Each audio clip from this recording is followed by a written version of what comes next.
Sir जी साढ़े farm ते इस टाइम जो सब तो वजनी जानवर 21 तो 22 मन है।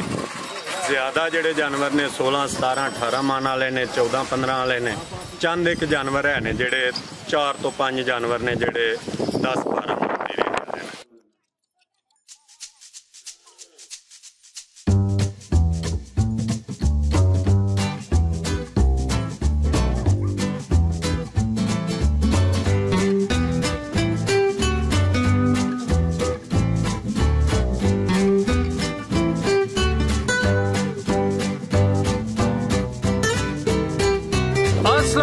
वालेकुम सलाम सर की हाल है? अल्लाह का शुक्र है ठीक ठाक। जनाब दा की नाम है? मुदस्सर कुमार। मुदस्सर साहब दोस्तां नू अपने फार्म दा मुकम्मल एड्रैस समझा दियो। सर जी तहसील डस्कै, जिला सियालकोट, बडियाना दे नज़दीक 5 किलोमीटर ते फार्म। माशाअल्लाह जी तुहाडे जानवर वेख के दिल खुश होया। सियालकोट च पहला फार्म है जिहड़ा मैं विजिट कीता है ते जिथे माशाअल्लाह अन्ने हैवी वेट ते खूबसूरत जानवर मौजूद ने। माशाअल्लाह काफ़ी सालों तो तुसी यह कारोबार करदे हो पे। दोस्तों नूं दसो कि इस काम च किन्ने साल हो गए ने ते तजर्बा कैसा रहा है? सर जी सानू तकरीबन 4 तो 5 साल हो गए ने अलहमदुलिल्लाह। हुण आके थोड़ा जिहा तजर्बा हासिल किया है, नहीं तो 3-4 साल तो लैके मेहनत करने पे हर साल ही थोड़ा तजर्बे दे विच इजाफा हुंदा है।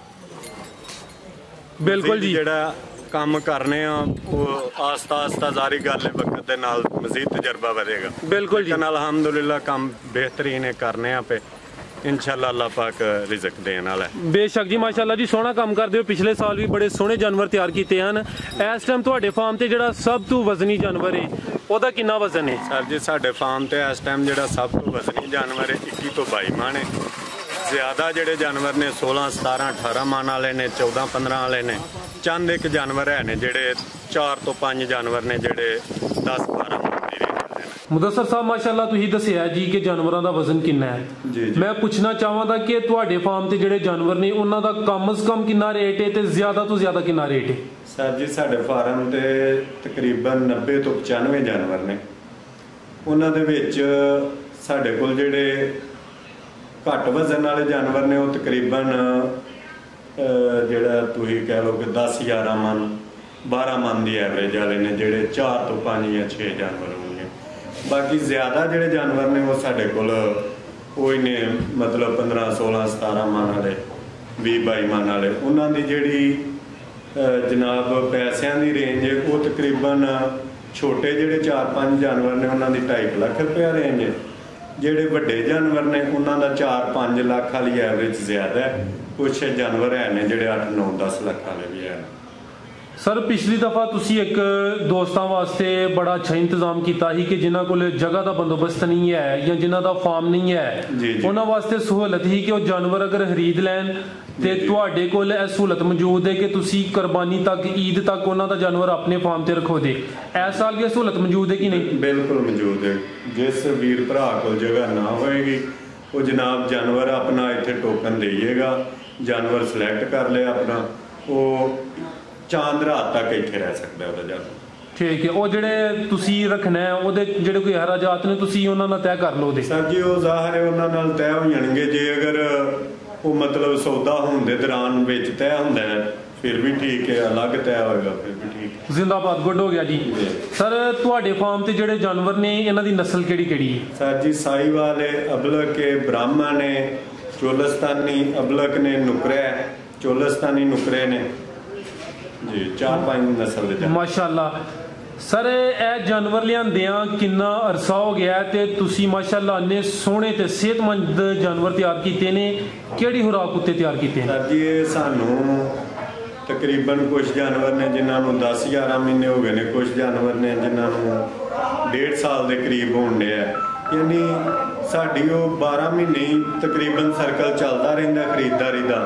जितों भी सानू अच्छा जानवर मिलता है वो चाहे कितों भी मिले साड़ी कोशिश यही होंगी है कि वो लैं अपने फार्म से। बाकी खुराक जिहड़ी है अपना सैटअप लाया जनाब वो देसी खुराक जिहड़ी मतलब मकई, कनक, चोखर, राइस पालिश, सोयाबीन है, कनोला मीन है, मिनरल वगैरह, DCP, नमक, यह चीज़ां जिहड़ियां ने इस्तेमाल करने। ਬਿਲਕੁਲ ਜੀ, ਸਕਰੀਨ ਤੇ ਮੈਂ ਸ਼ੋ ਵੀ ਕਰਦਾ ਤਾਂ ਬੜਾ ਅੱਛਾ ਇਕਦਮ ਕੀਤਾ ਹੈ ਕਿ ਤੁਸੀਂ ਸੈਟਅਪ ਆਪਣਾ ਲਾਇਆ ਹੈ। ਅਗਰ ਕੋਈ ਦੋਸਤ ਹੈ ਜਿਹੜੀ ਖੁਰਾਕ ਇਹਨਾਂ ਦੀ ਉਹ ਵੀ ਖਰੀਦਣਾ ਚਾਹੁੰਦਾ ਹੈ, ਉਹ ਵੀ ਕੋਈ ਸਹੂਲਤ ਮੌਜੂਦ ਹੈ ਜਾਂ ਫਿਲਹਾਲ ਤੁਸੀਂ ਆਪਣੇ ਜਾਨਵਰਾਂ ਵਾਸਤੇ? ਜਿਹੜਾ ਅਸੀਂ ਆਪਣੇ ਜਾਨਵਰਾਂ ਲਈ ਤਿਆਰ ਕਰੀ ਦੀਏ, ਲੇਕਿਨ ਅੱਗੋਂ ਨੈਕਸਟ ਟਾਈਮ ਇਨਸ਼ਾਅੱਲਾ ਕੋਸ਼ਿਸ਼ ਹੈ ਸਾਡੀ ਕਿ ਉਹ ਸੈਟਅਪ ਅਸੀਂ ਲਾਈਏ। ਠੀਕ ਹੈ, ਲੇਕਿਨ ਫਿਲਹਾਲ ਉਹ ਸਹੂਲਤ ਨਹੀਂ ਹੈ।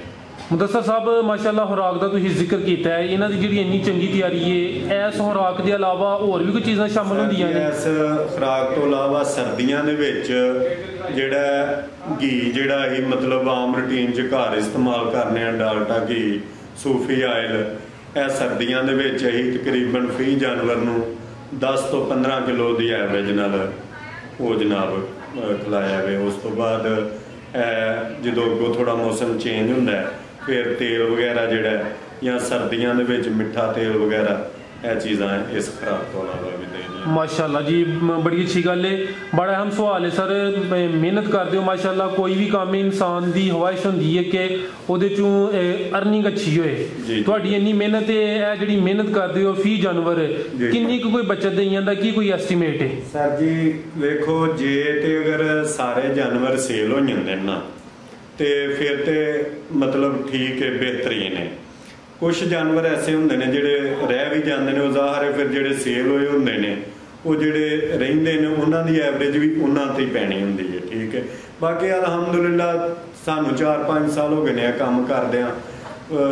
ਅੱਲਾ ਦੀ ਜ਼ਾਤ ਦਾ ਬੜਾ ਆਸਾਨ ਹੈ, ਬੜਾ ਅੱਲਾ ਦਾ ਕਰਮ ਹੈ, ਬਿਹਤਰੀਨ ਰਿਜ਼ਕ ਮਿਲਦਾ ਪਿਆ। ਫਿਰ ਇਹਦੇ ਵਿੱਚ 2 ਨੰਬਰੀ ਵਾਲੀ ਗੱਲ ਹੀ ਸਰ ਜੀ ਕੋਈ ਕੋਈ ਵੀ, ਬਿਲਕੁਲ ਜੀ, ਮਤਲਬ 2 ਨੰਬਰੀ। ਲੇਕਿਨ ਕੁਛ ਸਾਡੇ ਦੋਸਤ ਹੈ ਨੇ ਜਿਹੜੇ ਜਨਾਬ ਇਸ ਕੰਮ ਨੂੰ ਵੀ 2 ਨੰਬਰੀ ਦੀ ਤਰਫ ਲੈ ਕੇ ਜਾਣ ਰਹੇ ਨੇ। ਮੇਰੀ ਉਹਨਾਂ ਅੱਗੇ ਗੁਜ਼ਾਰਿਸ਼ ਹੈ ਕਿ ਮਿਹਰਬਾਨੀ ਕਰੋ, ਇਹ ਜਾਨਵਰ ਨੇ ਅੱਲਾ ਦੀ ਰਾਹ ਤੇ ਕੁਰਬਾਨ ਹੋਣ ਵਾਲੇ ਨੇ ਸਰ ਜੀ। ਇਹਨਾਂ ਦੀ ਖੁਰਾਕ ਜਿਹੜੀ ਹੈ ਨਾ, ਉਹ ਜਿਹੜੀ ਇਹਨਾਂ ਦੀ ਮਤਲਬ ਬਣਦੀ ਹੈ ਨਾ, ਕੋਸ਼ਿਸ਼ ਕਰੋ ਕਿ ਉਹ ਹੀ ਪਾਓ। ਤੇ ਜਿਹੜੇ ਲੈਣ ਵਾਲੇ ਹਜ਼ਰਾਤ ਭਾਈ ਨੇ ਉਹ ਵੀ ਥੋੜੀ ਜਿਹੀ ਕੋਸ਼ਿਸ਼ ਕਰਨ ਕਿ ਜਨਾਬ ਥੋੜੀ ਸਾਰੀ ਨਾ ਰਿਸਰਚ ਕਰ ਲੈਣ ਕਿ ਜਾਨਵਰ ਜਿਹੜਾ ਅਸੀਂ ਲੈਣ ਲੱਗੇ ਹਾਂ ਇਹ ਕਿਸ ਖੁਰਾਕ ਤੇ ਪਲਿਆ ਵੇ ਜਾਂ ਜਨਾਬ ਇਹ ਮੂੰਹ ਤੋਂ ਕੀ ਹੈ। ਕੋਈ ਸਾਡੇ ਜਨਾਬ ਦੋਸਤ ਹੈ ਨੇ ਜਿਨ੍ਹਾਂ ਕੋਲ ਅਸੀਂ ਵੀ ਕਿਸੇ ਟਾਈਮ ਜਾਈਏ ਨਾ ਤੇ ਉਹ ਅਸੀਂ ਉਹਨਾਂ ਨੂੰ ਪੁੱਛੀਏ ਕਿ ਜਾਨਵਰ ਮੂੰਹ ਤੋਂ ਕੀ ਹੈ, ਉਹ ਜਨਾਬ ਜਾਨਵਰ ਮੂੰਹ ਤੋਂ 6 ਦੰਦ ਹੁੰਦਾ, 8 ਦੰਦ ਹੁੰਦਾ ਹੈ, ਲੇਕਿਨ ਉਹ ਸਾਨੂੰ ਵੀ ਇਹ ਕਹਿ ਛੱਡਦੇ ਨੇ ਕਿ ਇਹ ਜੀ 2 ਦੰਦ ਹੈ, 2 ਦੰਦ। ਠੀਕ ਹੈ, ਇਸ ਚੀਜ਼ ਦਾ ਥੋੜਾ ਖਿਆਲ ਰੱਖਣ ਕਿਉਂਕਿ ਜ਼ਾਹਰ ਇਹਦੇ ਵਿੱਚ ਕੁਆਲਿਟੀ 'ਚ ਬੜਾ ਫਰਕ ਹੁੰਦਾ ਹੈ। ਬਿਲਕੁਲ ਜੀ, ਉਹਦੀ ਜਿਹੜੀ ਖੂਬਸੂਰਤੀ ਹੈ, ਉਹਦੀ ਜਿਹੜੀ ਜਿਸਾਮਤ ਹੈ, ਵਜ਼ਨ ਹੈ, ਮੂੰਹ 'ਚ ਕਿੰਨਾ ਦੰਦ ਹੈ, ਸਾਰੀਆਂ ਚੀਜ਼ਾਂ ਮੈਟਰ ਕਰਦੀਆਂ ਨੇ। ਤੇ ਮੁਦੱਸਰ ਸਾਹਿਬ ਤੁਹਾਡੇ ਫਾਰਮ ਤੇ ਜਿਹੜੇ ਜਾਨਵਰ ਨੇ ਇਹ ਅਕਸਰੀਅਤ ਦੋਂਦੇ ਨੇ? ਸਰ ਜੀ ਤਕਰੀਬਨ ਚੰਦ ਇੱਕ ਜਾਨਵਰ ਹੋਣਗੇ ਜਿਹੜੇ 4 ਦੰਦ ਨੇ, ਮਤਲਬ ਕਹਿ ਲਓ ਤੁਸੀਂ 5 ਤੋਂ 7 ਜਾਂ 8 ਜਾਨਵਰ ਐਸੇ ਹੋਣਗੇ। ਬਾਕੀ ਅਲਹਮਦੁਲਿਲਾ ਬਾਈਮਾਨ ਵਾਲਾ ਜਾਨਵਰ ਵੀ ਸਾਡੇ ਕੋਲ 2 ਦੰਦ ਨੇ। ਮਾਸ਼ਾਅੱਲਾ ਜੀ, ਜ਼ਿੰਦਾਬਾਦ ਜੀ। ਤੇ ਜਿਹੜੇ ਦੋਸਤ ਜਨਾਬ ਕੋਲ ਜਾਨਵਰ ਖਰੀਦਣਾ ਚਾਹੁੰਦੇ ਨੇ ਜਾਂ ਜਿਹੜੇ ਆ ਕੰਮ ਕਰਨਾ ਚਾਹੁੰਦੇ ਨੇ ਉਹਨਾਂ ਵਾਸਤੇ ਕੋਈ ਆਖਰੀ ਪੈਗਾਮ, ਕੋਈ ਮੈਸੇਜ?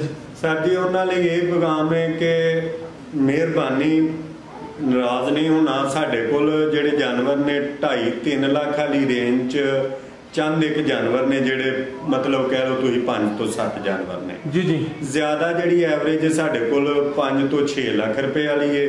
ਕੋਈ ਚੰਦ ਇੱਕ ਜਾਨਵਰ ਹੈ ਨੇ ਕਿ ਜਿਹੜੇ ਸਾਡੇ ਕੋਲ 7, 8, 9, 10 ਲੱਖ ਤੱਕ ਵੀ ਹੈ ਨੇ। ਠੀਕ ਹੈ, ਜਿਹੜੇ ਜਨਾਬ 2.5-3 ਲੱਖ ਦੀ ਰੇਂਜ ਤੋਂ ਘੱਟ ਵਾਲਾ ਜਾਨਵਰ ਜਿਨ੍ਹਾਂ ਨੂੰ ਚਾਹੀਦਾ ਉਹ ਮਿਹਰਬਾਨੀ ਨਾਰਾਜ਼ ਨਾ ਹੋਣ ਤੇ ਉਹ ਜਿਹੜਾ ਰਾਬਤਾ ਕੋਸ਼ਿਸ਼ ਕਰਨ ਕਿ ਘੱਟ ਕਰਨ। ਜੀ ਸਰ, ਬਿਹਤਰ ਹੋ ਗਿਆ ਜੀ, ਅੱਛੀ ਗੱਲ ਹੈ। ਜਿਹੜੀ ਤੁਹਾਡੇ ਕੋਲ ਰੇਂਜ ਮੌਜੂਦ ਹੈ ਤੁਸੀਂ ਜ਼ਿਕਰ ਕਰ ਦਿੱਤਾ ਹੈ। ਬਿਲਕੁਲ ਇੰਜੀ। ਬਾਕੀ ਇਸ ਤੋਂ ਇਲਾਵਾ ਕਿਸੇ ਵੀਰ ਭਰਾ ਨੂੰ ਕੋਈ ਮਾਲੂਮਾਤ ਚਾਹੀਦੀ ਹੋਏ ਤੇ ਮਿਹਰਬਾਨੀ ਹੈ ਉਹ ਜਨਾਬ ਫੋਨ ਤੇ ਜ਼ਿਆਦਾ ਡਿਸਟਰਬ ਨਾ ਕਰੇ। ਫਾਰਮ ਤੇ ਆਏ ਅਸੀਂ ਜਨਾਬ ਜਿੰਨੀ ਖਿਦਮਤ ਹੋ ਸਕੇਗੀ ਉਹ ਵੀ ਕਰਾਂਗੇ, ਔਰ ਜਿੱਥੋਂ ਤੱਕ ਹੋ ਸਕਿਆ ਅਸੀਂ ਜਿਹੜਾ ਨੌਲੇਜ ਸਾਡੇ ਕੋਲ ਹੈ ਕੋਸ਼ਿਸ਼ ਕਰਾਂਗੇ ਅਸੀਂ ਉਹਦੇ ਅੱਗੇ ਵਾਜ਼ਿਆ ਕਰੀਏ। ਜ਼ਿੰਦਾਬਾਦ। ਤੇ ਡਿਲੀਵਰੀ ਆਨਲਾਈਨ ਵੀ ਸਹੂਲਤ ਹੈ ਜਾਂ ਦੋਸਤ ਖੁਦ ਫਾਰਮ ਤੇ ਉਹਦੇ ਫੇਰੇ? ਸਰ ਜੀ ਆਨਲਾਈਨ ਬਹੁਤ ਜਾਨਵਰ ਘੱਟ ਸੇਲ ਹੁੰਦਾ ਹੈ। ਜਾਨਵਰ ਵੀਡੀਓ ਤੇ ਤਸਵੀਰ ਤੇ ਉਹ ਚੀਜ਼ ਦੀ ਨਜ਼ਰ ਨਹੀਂ ਆਉਂਦੀ। ਸਾਨੂੰ 4-5 ਸਾਲ ਹੋ ਗਿਆ ਸਾਡਾ ਕੰਮ ਹੀ ਹੈ ਵੇ, ਸਾਨੂੰ ਖੁਦ ਨਹੀਂ ਜਾਨਵਰ ਤਸਵੀਰ ਤੇ ਵੀਡੀਓ ਤੇ ਨਜ਼ਰ ਠੀਕ ਆਉਂਦਾ। ਉਹ ਜਨਾਬ ਫਾਰਮ ਤੇ ਹੁਣ ਵਿਜ਼ਿਟ ਕਰਨ, ਫਾਰਮ ਜਾਨਵਰ ਦੇ ਕੋਲ ਹੀ ਖਲੋ ਕੇ ਰੇਟ ਹੋਏਗਾ। ਬਾਕੀ ਕੁਝ ਦੋਸਤ ਐਸੇ ਨੇ ਜਿਹੜੇ ਜਨਾਬ ਕਾਲ ਕਰਦੇ ਨੇ ਜੀ ਤਸਵੀਰਾਂ ਭੇਜ ਦਿਓ, ਇਹਨਾਂ ਦੇ ਰੇਟ ਦੱਸ ਦਿਓ। ਸਰ ਜੀ ਉਹ ਫੋਨਾਂ ਤੇ ਜਿਹੜਾ ਨਾ ਰੇਟ ਨਹੀਂ ਦੱਸੇ ਜਾਂਦੇ, ਸੌਦੇ ਵੀ ਨਹੀਂ ਹੁੰਦੇ। ਜਿਸ ਜਨਾਬ ਹੋਰਾਂ ਭਰਾ ਹੋਰਾਂ ਲੈਣੇ ਨੇ ਜਾਨਵਰ, ਉਹ ਜਨਾਬ ਫਾਰਮ ਤੇ ਆਉਣ, ਆ ਕੇ ਜਾਨਵਰ ਵੇਖਣ, ਮੌਕੇ ਤੇ ਜਿਹੜਾ ਉਹ ਚੀਜ਼ ਜ਼ਾਹਰੀ ਜਿਹੜੀ ਅੱਛੀ ਨਜ਼ਰ ਆਏਗੀ। ਜੀ ਸਰ, ਗੁੱਡ ਹੋ ਗਿਆ ਜੀ, ਬਹੁਤ ਸ਼ੁਕਰੀਆ ਮੁਦੱਸਰ ਸਾਹਿਬ, ਤੁਸੀਂ ਆਪਣਾ ਕੀਮਤੀ ਵਕਤ ਦਿੱਤਾ, ਬੜੀ ਅੱਛੀ ਤੁਮਦਾ ਗੁਫ਼ਤਗੂ ਕੀਤੀ ਹੈ। ਮਜ਼ੀਦ ਅਗਰ ਕੋਈ ਦੋਸਤਾਂ ਨੂੰ ਕੋਈ ਪੈਗਾਮ ਦੇਣਾ ਚਾਹੋ? ਬਸ ਸਰ ਜੀ ਇਹ ਪੈਗਾਮ ਹੈ, ਅਸੀਂ ਤੇ ਸ਼ੌਕ ਨਾਲ ਕੰਮ ਕੀਤਾ ਹੈ। ਬਿਲਕੁਲ ਜੀ। ਜਿਹੜੇ ਵੀਰ ਭਰਾ ਸ਼ੌਕ ਨਾਲ ਵੈਸੇ ਵੀ ਵਿਜ਼ਿਟ ਕਰਨਾ ਚਾਹੁੰਦੇ ਨੇ, ਸੋ ਬਿਸਮਿਲ੍ਲਾ, ਸਾਨੂੰ ਕੋਈ ਇਤਰਾਜ਼ ਨਹੀਂ। ਜਿਨ੍ਹਾਂ ਨੇ ਜਾਨਵਰ ਵੀ ਖਰੀਦਣੇ ਨੇ ਉਹ ਵੀ ਜਨਾਬ ਆਉਣ, ਆਪਣਾ ਜਾਨਵਰ ਪਸੰਦ ਕਰਨ। ਸਾਡੀ ਕੋਸ਼ਿਸ਼ ਇਹੀ ਹੋਏਗੀ ਕਿ ਜਿੰਨਾ ਵੀ ਪਿਆਰ ਮੁਹੱਬਤ ਹੋ ਸਕੇ ਉਹਨਾਂ ਨਾਲ ਕਰੀਏ। ਜੀ ਸਰ, ਬਹੁਤ ਸ਼ੁਕਰੀਆ ਜੀ, ਅੱਲਾ ਹਾਫਿਜ਼। ਓਕੇ ਜੀ।